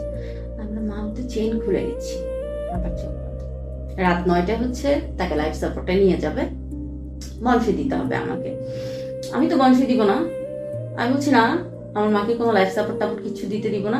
আমার মা যদি বেঁচে থাকে বাঁচবে, না হয় পৃথিবী থেকে চলে গেলে যাবে। আমি ডিক্লেয়ার যে আমি লাইফ সাপোর্ট দিব না। কে বা কারা আমার আত্মীয় হবে সে লাইফ সাপোর্ট দিয়ে দিয়েছে, সরি বনসই দিয়ে দিয়েছে। তখন মাকে লাইফ সাপোর্ট ওটিতে নিয়ে যাবে। আমি তো ফোল্ড করা বেড, তো আমি তো মাকে ধরেই রেখেছি, পাজা করে ধরে রাখে যেভাবে সেভাবে ধরে রেখেছি। তো ওটিতে ঢুকানোর 1 মিনিট আগে মা আমার বুকের এই বুকের মাঝখানেই মাথাটা রেখে 3-4 বার নিঃশ্বাস নিল, শেষ, আমার মা কিন্তু মারা গেছে। ঠিক আছে, আমার মা পৃথিবী থেকে চলে গেল। তারপরে ওরা আমার মাকে কেটে ছিঁড়ে যা ইচ্ছা তাই করে নল টল দিয়ে, দেখেন আমি এরকম একটা অপ্রস্ত জায়গায় থেকেও আমাকে কিন্তু কোনো হসপিটাল ডক্টর ভয় করে। তারা আমার মাকে কেটে ছিঁড়ে ওই মৃত মানুষটাকে লাইফ সাপোর্ট দিয়ে বেডে রেখে দিল এবং আমি নির্বাক। তখন মনে হয় আমার আসলে জ্ঞান নেই, আমি কিন্তু জানি আমার মা মারা গেছে, কিন্তু আমি যে বলবো যে মার এগুলো খুলে ফেলো, মাকে দিয়ে দাও, নিয়ে যাব, কিছুই না। আমি জাস্ট একটা মূর্তি যেমন থাকে ওই রকম মূর্তির মতো আমি বসে রইলাম। ভোর 6টায় আমি যখন আমার মনে হলো যে আমি বসে আছি কেন, তখন আমি আমার ফ্রেন্ডকে বললাম যে বন্ধু তুমি এগুলো খুলে ফেলো, বা তুই এগুলো খুলে ফেল, আমি মাকে নিয়ে যাবো। আমার হাত দুটো ধরে বললো ধৈর্য ধরা, বলছি প্লিজ আমাকে আর মিথ্যা সান্ত্বনা দাও, কোনো প্রয়োজন নাই, আমি আর কোনো মিথ্যা সান্ত্বনা চাই না। তখন মায়ের সবকিছু খুলে দিল এবং মা যেহেতু গভর্নমেন্ট কর্মকর্তা ছিলেন, 6 মিনিটের মাথায় অ্যাম্বুলেন্স চলে আসতো, সেই গভর্নমেন্ট অ্যাম্বুলেন্স, সবকিছু।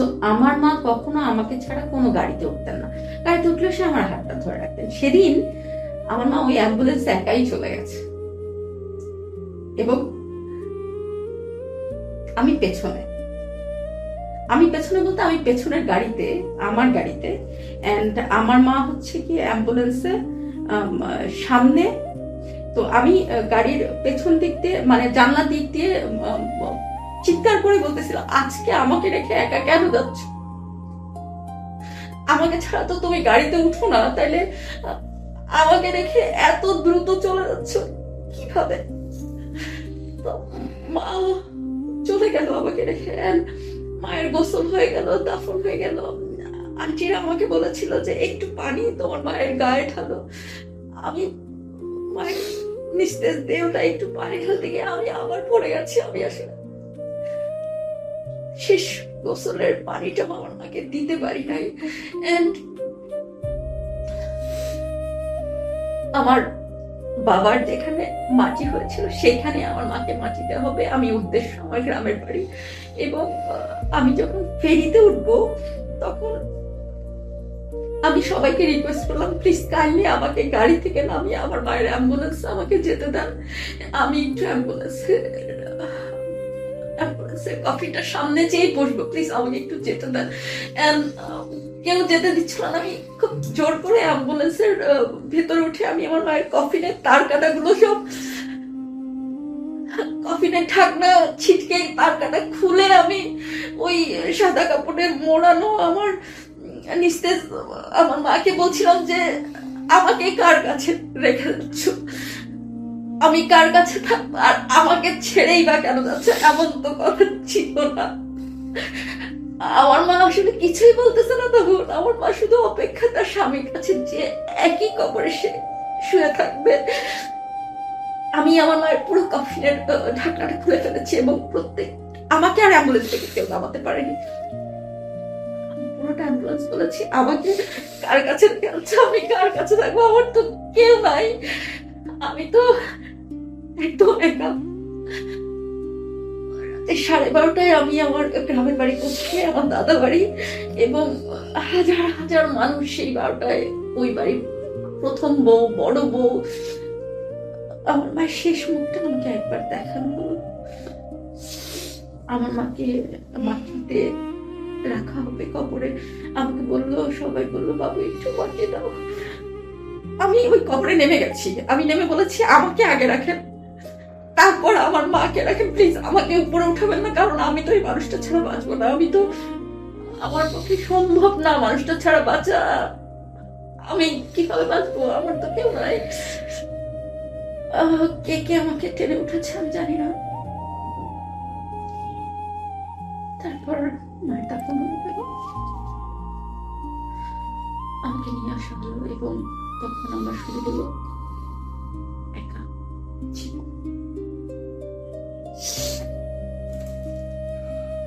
আমি একাই শুরু করলাম এবং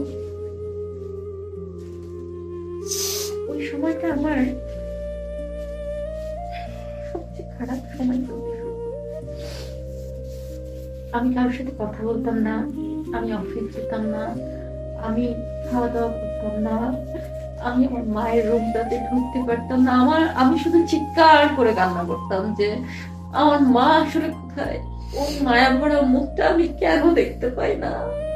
আমি সৃষ্টিকর্তাকে বারবার বলতাম যে আমার অপরাধ কি, মানে ছোট্টবেলায় বাবাকে নিয়ে গেছো, বাবাকে পৃথিবীর সবচেয়ে সবচেয়ে বড় সম্পদ, সবচেয়ে বড় মানুষ, সবচেয়ে বড় আপনজন যে ছিল তাকেও কেন নিয়ে গেল, আমাকে নিয়ে যেত, তাকে কেন নিয়েছ? আমি আসলে বাঁচবো কিভাবে? আমি কাউকে বলতাম না, আমি শুধু সৃষ্টিকর্তাকে বলতাম আমার অপরাধ কি, তাহলে আমাকে নিয়ে যাও। এবং কি আমি মারা যাবো, আমি ঘুমের ওষুধ খেতাম, আমি না খেয়ে থাকতাম 10 দিন 15 দিন। আমার প্যানিক অ্যাটাক হতো, আমাকে হসপিটালে রাখা হতো। আমার কথা আমি পাগল হয়ে গিয়েছিলাম। অনেকে চিন্তা করতো আমাকে কোনো সাইকোস্ট্রিক বা আমাকে কোনো মেন্টাল হসপিটালে ভর্তি করা হবে, কারণ আমি আসলে তখন মানুষ ছিলাম। কেউ আমাকে মায়ের ব্যাপারে সান্ত্বনা দিতে আসলে আমার তাকে পিচাসের মতো লাগতো। আমার মনে হতো যে আমার মায়ের ব্যাপারে কোনো সান্ত্বনা চলে না, আমার শুধু মাকেই চাই, আমার কোনো সান্ত্বনা চাই না। এইভাবে চলে যাচ্ছে দিন। রাস্তাঘাটে আমি যখন নোংরা শাড়ি পরা বৃদ্ধ কোনো মানুষকে দেখতাম, আমি যে তাকে জড়িয়ে ধরতাম যে একটু মায়ের গন্ধ পাওয়া যায় কিনা। কই, আমি তো মায়ের গন্ধ পেতাম না। কেউ বলতো না যে খেয়েছো কিনা। আমি জাস্ট পাগলের মতো হয়ে গেলাম। হ্যাঁ, এভাবে হসপিটাল আর বাসা, আমার অফিস আমাকে অনেক স্যাক্রিফাইস করেছে, আমাকে অনেক, তাদের কাছে আমি কৃতজ্ঞ। এভাবে আমার বছর ঘুরে গেল। কিন্তু মা চলে যাওয়ার পরে যে বুকের মাঝখানে ক্ষতটা হয়েছে, সেটা থেকে এখনো ব্লাড বেরোচ্ছে, এবং আমি যতদিন বেঁচে থাকবো ততদিন ব্লাডটা পড়তেই থাকবে। আমার মায়ের ওই জায়গাটা কখনো শুকাবে না। 1.5 বছর 2 বছর এরকম করতে করতে আমার এক জায়গায় পোস্টিং হল। মানে মায়ের ওষুধের বক্সটা এখনো আমার বাসায় ওভাবেই সাজানো, মায়ের শাড়ি, মায়ের মগ, মায়ের চা খাওয়ার সবকিছু, এগুলো আমার কাছে এক একটা স্মৃতি। এখনো মায়ের ওড়না নিয়ে নাকি দেখি যে গন্ধ পাওয়া যায় কিনা। না, আসলে গন্ধ ফুরিয়ে গেছে। মায়ের বেঁচে যাওয়া কাফনের কাপড়টুকু মাঝে মধ্যে বের করে মুখের কাছে ধরে রাখি, গন্ধ আছে কিনা। এবং আমি আমার রিলেটিভদের বলে রেখেছি আমি মারা গেলে ওই কাফনের কাপড়টুকু দিয়ে আমার হিসাবটা তৈরি করা হবে। এবং মা মারা যাওয়ার পরে যে কর্পূর, সাবান, বেঁচে যাওয়া টুথপিক, এগুলো আমি আমার বাসায় রেখে দিয়েছিলাম। আমার বাসায় ভয় কেউ আসতো না, কারণ কর্পূরের কিন্তু একটা ভয়ঙ্কর গন্ধ। কিন্তু আমি ওই রুমটার মধ্যে ছিলাম, তো অনেকে আমাকে জোর টোর করে একটু মসজিদে দেওয়ার ব্যবস্থা করে দিয়েছিল। কাপড়ের কাপড়টা কেউ নিতে পারেনি, নিতে পারবেও না। চলে গেল এইভাবে 2-2.5 বছর। হ্যাঁ, এই তো এই আগস্টে 28 তারিখে মায়ের 3 বছর পূর্ণ হবে। মা চলে গেছে আমাকে রেখে, এবং আমি একা। এবার আসি মূল পয়েন্টে। এতক্ষণ তো আমি আমার জীবন নিয়ে বললাম, আমার মা নিয়ে বললাম, এগুলো ছিল আমার আবেগ। এবার আসবে আমার ভালোবাসা। 2023-এর সেপ্টেম্বর হঠাৎ করে ফেসবুকে একটা ফ্রেন্ড রিকোয়েস্ট আসলো আমার। যদিও আমি ফ্রেন্ড রিকোয়েস্ট একসেপ্ট করার আগে খুব যাচাই বাছাই করি, এটা আমার স্বভাব বলা চলে। এমনও ফ্রেন্ড রিকোয়েস্ট আছে যে আমি 4 বছর ধরে ঝুলিয়ে রেখেছি। হ্যাঁ, হঠাৎ করে আসলো রিকোয়েস্টটা, তো আমি তার প্রোফাইলটা চেক করলাম। চেক করে দেখলাম যে সে ম্যান পাওয়ারের কোনো একটা বিজনেস করে এবং তার গৃহস্থালী কোনো একটা বিজনেস ছিল হাবিজাবি, অর্গানিক টাইপের কোনো একটা খাবার দাবার উনি বিক্রি টিক্রি করতো, শাকসবজি মাছ মাংস হবে কোনো একটা। কিন্তু বড় ব্যাপার হচ্ছে ওনাকে তখন আমি একসেপ্ট করলাম না। 3-4 দিন পরে কেন যেন ওনাকে আমি একসেপ্ট করলাম।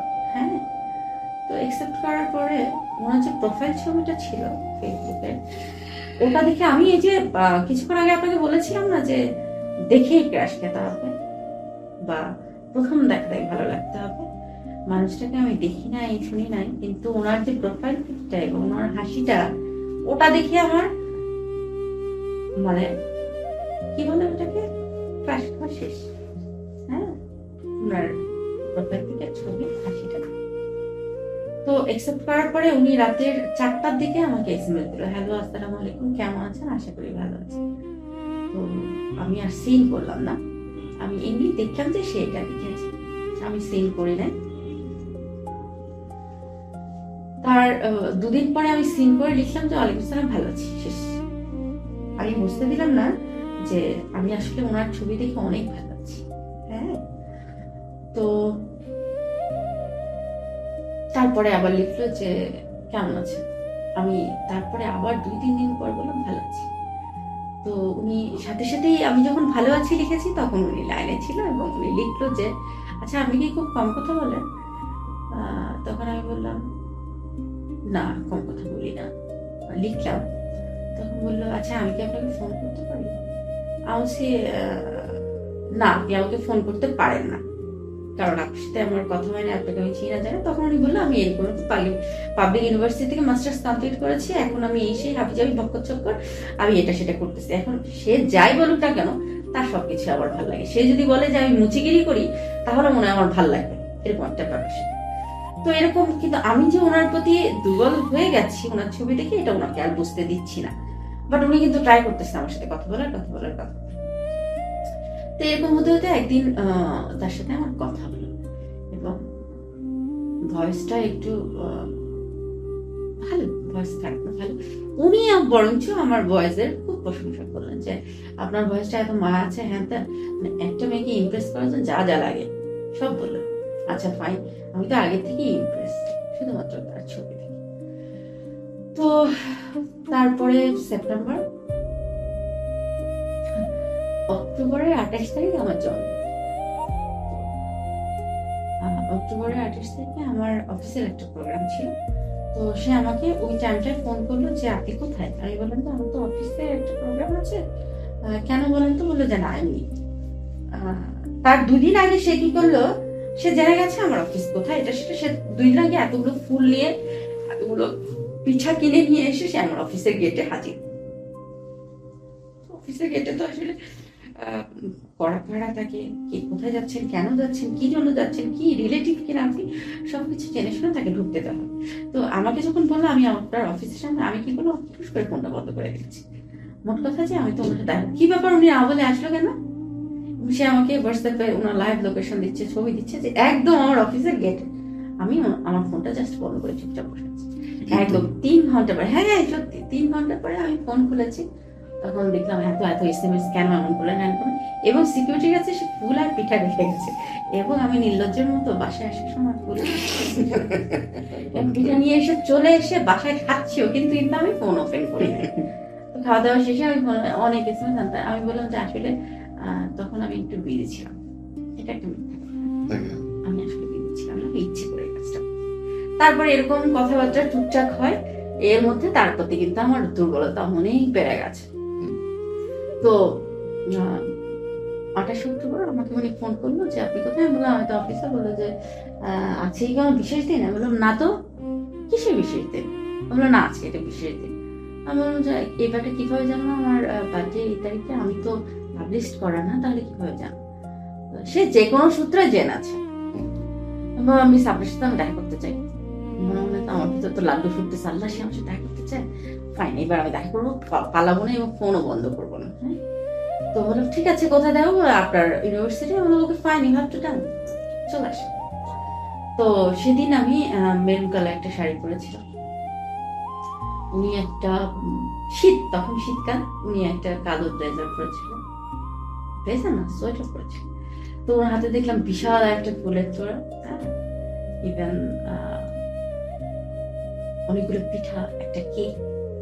তো ইউনিভার্সিটিতে গেলাম, তো তখন আমি তো সিনিয়র, এখন আমি ইউনিভার্সিটি ঢুকে এখানে ওখানে তাকে জুনিয়ররা দেখে না বলে আপু, ওরা তো বলবে আপু। তো তারপরে হচ্ছে গিয়া বলেছে কেকটা কাটেন। আমি বললাম দেখেন আম্মা চলে যাওয়ার পর উনি এর মধ্যে আমার পুরো ঘটনা ওনাকে বলা শেষ। এবং আমি আমার কোথায় কি আছে না আছে আমি কিন্তু বোকার মতো ওনাকে আমার বলা শেষ হয়ে গেছে যে আমি একা হ্যানতেন আপনি। তো কেকটাকে আমরা আম্মা চলে যাওয়ার পর তো আমি আর জন্মদিন পালন করি না, তো জন্মদিন আবার কিসের, এক কাজ করেন কেকটা আপনি কেটে আপনি খেয়ে ফেলান, ভাবেন যে আপনারই জন্মদিন। তো সে একটু ফোর্স করলো যে কেকটা কাটি চলো। তো সে বললো যে এখানে কাটতে চাচ্ছে না, তাহলে চলেন আমরা কোথাও ঘুরে আসি। রাত তখন 7টা। তো সে বললো যে চলেন মাওয়াতে যাই আমরা ইলিশ খেতে। তো আমার গাড়ি আমার সাথেই আছে, আমার ড্রাইভার আছে। তো বললাম, মনে মনে বললাম যে হ্যাঁ কিছুটা সময় তার সাথে কাটার। এমনি এর মধ্যে কিন্তু আমি তার প্রেমে পড়ে গেছি অলরেডি, সে জানে না। এবং সে ভাবতেছে যে প্রেমে পড়ানো যায় কিভাবে, কিন্তু সে তো আর জানে না আমি তো প্রেমে পড়ে গেছি। এবং খুব জঘন্য ভাবে প্রেমে পড়েছি, হ্যাঁ, মারাত্মক। একটা টিনেজার মেয়ে যেমন তার প্রেমিকের কথা বারবার শুনতে ইচ্ছা করবে, তার ফোন কলে ওয়েট করবে, তাকে দেখতে ইচ্ছা করবে, এইরকম ফিলটা আমার মধ্যে তখন কাজ করছে। এটা তো আপনার প্রথম প্রেম? একদম। তো আমি তার সাথে চলে গেলাম মা আমার গাড়ি নিয়ে। মা গিয়ে আমরা ইলিশ খেলাম, আমার কেকটাও আমি সেদিন কাটলাম এবং চা খেলাম। খাওয়ার পরে আমরা ওখান দিয়ে ঘোরাফেরা করতেছি। তো আমি তার সাথে গিয়েছি, সে ঘোরাফেরা করতেছি, সে তো কিছু ভালোবাসার ভালো লাগার কথা বলবে, তাই না? আমি দেখলাম সে তার ক্যাম্পাসের এই হয়েছিল, ক্যাম্পাসে সেই হয়েছিল, এই আর্মির দৌড়ানি খেয়েছিলাম, সেই পুলিশের।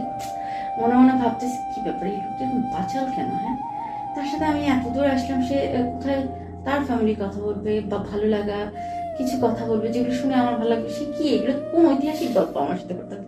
শেষ সময় আমি বললাম যে ঠিক আছে চল ফিরবো। বলছে ও থাকবেন না? আমি বলছি না। আমি যে তার প্রতি বিরক্ত সে কিছুটা বুঝতে পারে।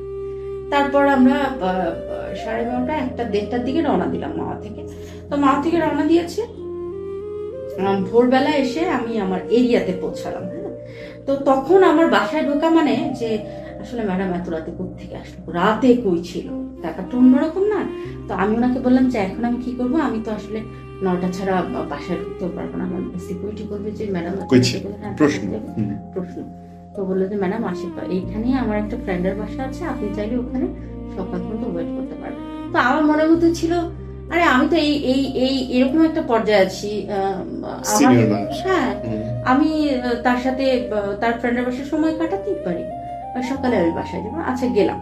আমার মধ্যে কিন্তু কোনো ভয় ছিল না যে আরে এই দুটা তার ফ্রেন্ড মিলে আমাকে এটা সেটা করবে কিনা, হ্যাঁ তার কোনো দুর্ঘটনা, এগুলো আমার মধ্যে ছিল, কারণ ওটা আমার এরিয়া। হ্যাঁ, তো গেলাম, যাওয়ার পরে দেখলাম ফ্রেন্ডের ওয়াইফ নাই পাশে, শুধু ফ্রেন্ডই আছে। তো ফ্রেন্ডও আমাকে দেখে চিনল ম্যাডাম। তো ফাইন, আমি বসেছিলাম। তো একসময় দেখতেছিলাম আমি ঝিমাচ্ছি, ঘুমায় পড়ে যাচ্ছি। হ্যাঁ, ছিলাম।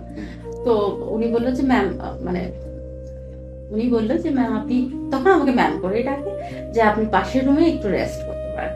আমি বললাম যে ঠিক আছে। তো আমি পাশের রুমে যে হেলান দিয়ে জাস্ট বসেছি, আমি ওয়েট করতেছিলাম কখন 7টা 8টা বাজবে আমি এখান থেকে ভাগবো। হ্যাঁ, তো তার একটু পরে সেও ওই রুমে গেল। যাওয়ার পরে বললো যে আমি কি এখানে বসবো, গল্প করবো? আমার হ্যাঁ বসেন না, আমি তো চাচ্ছিলাম যে আপনি এখানে বসে থাকেন, আপনার সাথে আমি গল্প করি, এমনি অন্য কিছুই না।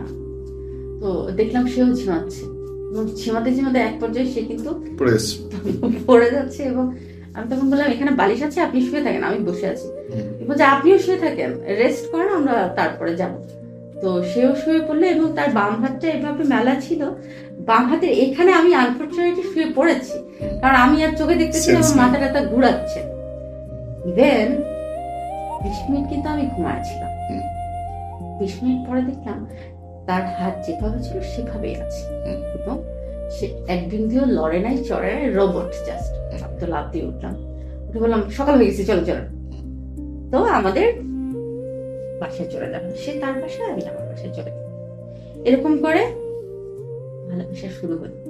সে যে আমাকে ভালোবাসে সেটা কিন্তু সে বলতে পারছে না। বাট আমি কিন্তু প্রতিনিয়ত তাকে বোঝাচ্ছি যে ভালোবাসিটা বলেন আপনি, তারপর আমি বলি।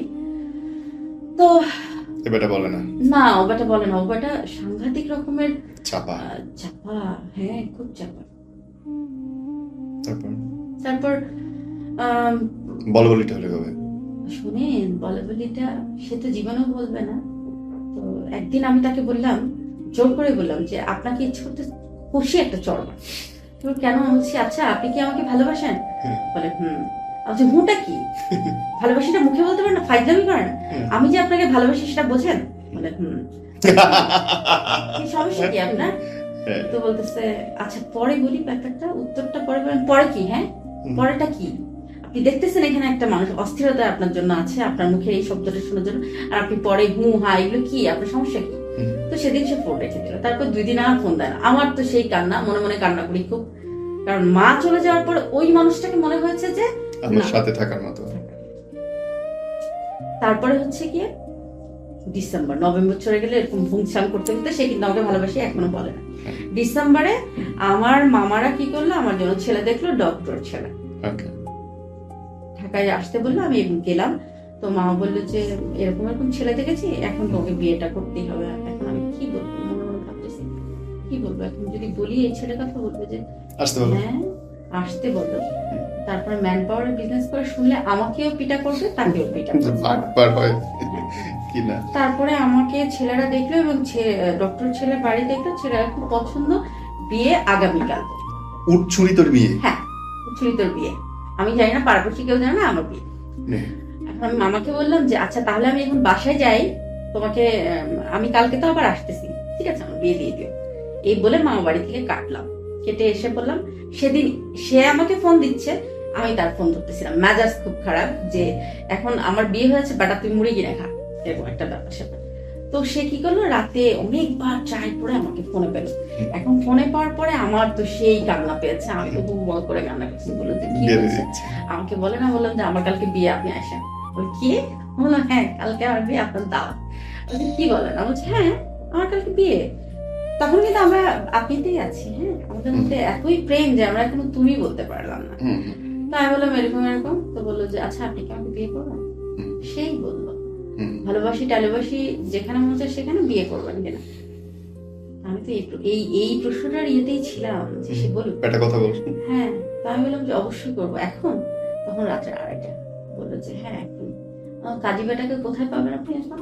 বলছে ঠিক আছে সকালে, কোথায় মিট হচ্ছে এরকম এরকম জায়গায়, আমি রেডি। কোনো কথা আপনাদের বলা হয় না? মামাটা আমার যেখানে মন চায় সেখানে যায়, বিয়ে আমি তো ডক্টরকে করবো না। তো সকালবেলা ড্রাইভারকে বললাম তাড়াতাড়ি ভাগ, ম্যাম কোথায় যাবেন? আমি যেখানে যেতে বলছি সেখানে। তো মাঝপথ থেকে ওনাকে তুলে নিলাম। হ্যাঁ তুলে নিয়ে আমরা সোজা ফ্লাইট করে সিলেট। সেদিন সিলেটে মেবি সাবেক পিএম এর যাওয়ার কথা ছিল। পুরা সিলেটের টিকেটের দাম যেখানে 10 সেখানে হয়ে গেছে 20। রাস্তাঘাট পুরা কারফিউ। কে মানে কোন কথায় ফ্লাইট করে চলে গেলাম, যে মনে করি কড়া নিরাপত্তায় আমরা হচ্ছে কি সিলেট মাজারটা জিয়ারত করে আমরা একটা কাজী অফিসে বিয়ে করে ফেললাম। শেষ। মানে এবার তাকে আমি পেয়ে গেলাম। আমি তো আমার তো খুশির কোনো সীমানা নাই, বাড়ি তো নাচানাচি করি। এর মাঝে সে কি করলো, সিলেট যাওয়ার আগে সে তার গ্রামের বাড়িতে আমাকে নিয়ে গেল তার মায়ের সাথে দেখা করানোর জন্য, তার মামার সাথে দেখা করানোর জন্য, এবং তাদের সাথে দেখা হলো। আমার মনে হলো তার মায়ের আমাকে পছন্দ হয়। তার মা খুবই সুন্দরী একজন মানুষ, আমি তার মানুষ, আমার মনে পছন্দ হয়। তারপরে আমার পজিশন ভেবে মনে হয় ভাবছি আর এই পেয়েছি, ঠিক আছে। তারপর কি হলো, চলে গেলাম, বিয়ে হয়ে গেল। বিয়ে টিয়ে করে আমরা সেদিন রাতে গ্র্যান্ড সিলেটে থাকলাম। তো সেদিন রাতে তার সাথে আমার গল্প করে কেটেছে, তখন আপনি উপরি মধ্যে ছিলাম আমরা। তারপরের দিন চলে আসলাম ঢাকাতে এসে তার একটা ফ্রেন্ডের বাসায় আমরা সেদিন থাকলাম। তো সেদিন থাকলাম। পরের দিন সকালবেলা মানে ডিসেম্বরের 20 তারিখে বিয়ে হলো, 21-22 তারিখ সকালবেলা সে আমাকে বললো যে তখন আমরা তুমিতে চলে এসি। তখন আমাদের সখ্যতা অনেক বেড়ে গেছে, ভালোবাসাও বেড়েছে আমার মনে হয়, কারণ দুজন কাছাকাছি। তো সে আমাকে বললো যে তুমি একটু বাসায় থাকো ফ্রেন্ডের বাসায়, আমি একটু আমার বিজনেসের কাছে 2জন ক্লায়েন্ট এসেছেন, তাদের সাথে কথা বলে আসি। আমি বলছি ওকে ফাইন যাও। সে আমাকে যাওয়ার সময় টাটা টাটা করে গেল, ফ্লাইং কিস দিল, আমিও নিলাম, আর টুকটাক ভরপুর ভালোবাসা। হ্যাঁ, তো যাওয়ার পরে তার সাথে আমার একবার কথা হয়েছে, তারপরের থেকে সে আর ফোন ধরে না। আমি কিন্তু তার ফ্রেন্ডের বাসা। এখন আমি তো বারবার ফোন দিচ্ছি, কি ব্যাপার সে ফোন ধরে না কেন, এবং আমি হোয়াটসঅ্যাপে নক করতেছি এখানে সেখানে, কিছুতেই সে ফোন ধরে না। তারপর 3 ঘন্টা পরে আমি তাকে হোয়াটসঅ্যাপে নক দিলাম যে তুমি কোথায়, সে বললো যে জাহান্নামে। মানে আমি আকাশ থেকে পড়লাম নাকি পাতাল থেকে উঠে আসলাম আমি জানি না, কি ব্যাপার সে আমাকে লিখলো জাহান্নামে, মানে সে জাহান্নামে যাবে কেন? তো আমি তাকে কোশ্চেন করলাম যে তুমি কোথায়, আসলে তোমার সাথে কি কেউ আছে, বা ইউ হ্যাভ এনি প্রবলেম, আমাকে বলো, আমি যদি সলভ করতে পারি। সে আমাকে আবার টেক্সট করলো যে জাহান্নাম থেকে ফেরা যায় না। আচ্ছা, আই এম জাস্ট ওয়েটিং যে সে আসবে, জাহান্নাম থেকেও আসা যায় আমার মতে। তো এরকম করতে করতে রাতের 8টা, 9:30টার দিকে তার ফ্রেন্ড বললো যে ভাবি সে কেন আসতেছে না, এরকম তো করার কথা না, আপনি নতুন বউ, আপনাকে রেখে গেছে, আমার ফোনও সে ধরতেছে না। তখন আমার একটু চিন্তা শুরু হলো। তখন আমি পাশের থানায় একটু নক দিলাম, যে নাম্বারটা দিলাম, যে নাম্বারটা দেখেন কোথায় আছে। বললো যে এই জায়গাতেই আশেপাশে আছে। আমি ওকে ফাইন, তাহলে আছে। তো রাতে 9:30 নাগাদ বললো যে আমি ফিরতেছি। আমি বললাম যে তুমি ফিরতেছো, ভালো কথা, আসো। তো সে বাসায় এসে বললো যে আমি খুব বড় একটা ঝামেলার মধ্যে ছিলাম, এটা সেটা হাবি যাবি। তো আমি বললাম ঝামেলাটা আসলে কি সেটা বলবা তো। বুঝলাম তুমি সারাদিন আমার ফোন ধরো না, ইভেন তুমি ঝামেলায় ছিলে, এখন ঝামেলাটা কি সেটা তো আমাকে বলবে, তাহলে আমি ক্লিয়ার করবো। নয়তো আমি ক্লিয়ার হতে পারছি না কোনো। আমি তাকে বললাম যে কোনো মেয়ে জড়িত ঘটনা, বলে না।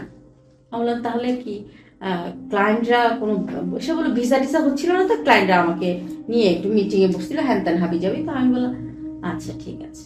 তো পাশে ওর ফোনটা অনবরত বেজে যাচ্ছে, এবং তার ফোন অলওয়েজ টাইম সাইলেন্ট থাকলো, নট আ ভাইব্রেট, সাইলেন্ট। তো আমি বললাম যে তোমাকে ফোন দিচ্ছে কে যেন, ফোনটা রিসিভ করো। তো দেখলাম সে ফোন রিসিভ করতে চায় না। তো আমি তাকে ফোর্স করলাম ফোনটা রিসিভ করো, এবং লাউড দাও, আমি শুনবো। তখন সে আসলে রিসিভ করো, ও পাশ থেকে একটা মেয়ের কাউন্ট। হ্যাঁ, তো আমি বললাম ফোনটা আমাকে দাও। আমি বললাম হ্যালো। বললো যে আপনি কি তার ওয়াইফ? হ্যাঁ। বললো যে আপনি কি জানেন আমি কি? আমি বললাম না, আমি আপনাকে কিভাবে চিনবো, আপনি বলেন আপনি কি? বললো যে আপনি যাকে বিয়ে করছেন তার সাথে আমি 6 বছর ধরে আছি, একসাথে একই বাসায় লিভ টুগেদারে আছি, এবং আমাদের 13 বছর সম্পর্ক, এবং আমাদের একটা ছেলে আছে। মানে আমি জাস্ট চুপ। তো 13 বছর লিভিং রিলেশনে তাদের একটা ওই অবৈধ একটা বাচ্চা আছে। আমি বলি ওই মহিলাটার অন্য এক জায়গায় বিয়ে হয়েছিল, ওই হাজবেন্ডের বাচ্চা হচ্ছে এটা আমার হাজবেন্ডের বাচ্চা না। ওকে। তো ওই মহিলাকে নিয়ে, ওই বাচ্চাকে নিয়ে আমার হাজবেন্ড 6 বছর ধরে লিভ টুগেদার আছে, এবং ওই মহিলাকে ভালোবেসে লিভ টুগেদার আছে, তাই না? এবং ওই মহিলার ছেলেকে সে জন্ম নিবন্ধনে বাবার পরিচয়টা আমার হাজবেন্ডের দিয়েছে। আমার হাজবেন্ড ওই ছেলের বাবা, এবং আশেপাশে মানুষকে বলেছে এটা আমার ওয়াইফ, এটা আমার ছেলে, এবং ছেলেকে ইংলিশ মিডিয়ামে পড়াচ্ছে। আমি বললাম যে তাহলে এখন কি হবে? আপনি তো বলে যে এর মধ্যে 6 বছরে আমার অনেক বেবি নষ্ট করেছে আপনার হাজবেন্ড, বেবি আসতে দেয়নি, এবং আমাকে বিয়েও করে নাই, আমাকে শুধু বলেছে বিয়ে করবো। তো আমি তাকে জিজ্ঞেস করলাম এখন কি হবে, এখন কি